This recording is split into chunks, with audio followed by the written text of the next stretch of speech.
you're having a home built or having major renovations done to your home, the tools you need to get the job done right aren't just those you find in a tool belt. Good legal advice can prevent your dream house from becoming a house of horrors. Hi, I'm lawyer Scott Taylor. Welcome to Under Appeal. I can see three main reasons why somebody needs a lawyer if they're considering either building a new house or engaging in a major renovation project. The first one has to do with the contracts. This is any project that size will involve a lot of people. We need to know exactly what they're going to be doing, especially from the point of view of the owners who are trying to get the project going. So you want to make sure you have clear language that tells them what they want to do, what they're expected to do, and what you expected from them at the end. The second reason is that there are cases where, as you go for doing your project, there are some unknowns that will develop at some point in time, and you want to be able to turn to somebody that knows about your project from the start and is able to answer those questions. If you have something that's going to delay somebody from doing work, you want to be able to get a lawyer involved and say, well, go this way or not this way. And finally, there's always, at the end of the day, if you're going to consider, especially in case of a leaky condo, suing at the end, you want to make sure that as the restoration is going along, you're collecting the information that's needed so that you're building your case as you're going along, and at the end you have all the information you can provide in your lawsuit.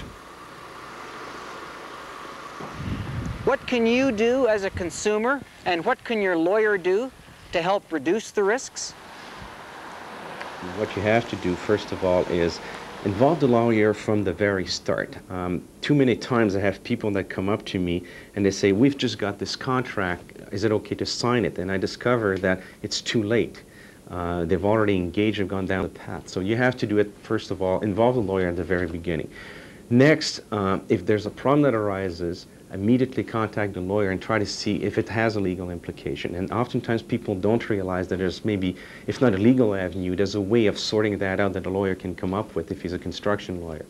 And finally, the best way of minimizing the risks is that to make sure that when you're doing something and you have a document that the lawyer has put it out to the other parties that are supposed to know about it so that they all know that this is what's expected from them, and therefore they're not going to go in one way or the other. They know what the expectations are.